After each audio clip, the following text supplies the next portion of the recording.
Hola mis amigos, hoy voy a hacer una costilla de cerdo que es muy fácil y rápido de preparar.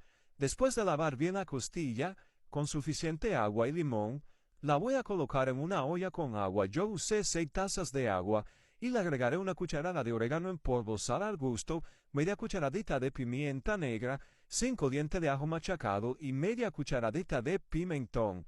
Luego la taparé y la voy a dejar cocinar a fuego medio bajo hasta que reduzca el agua o la costilla esté blanda.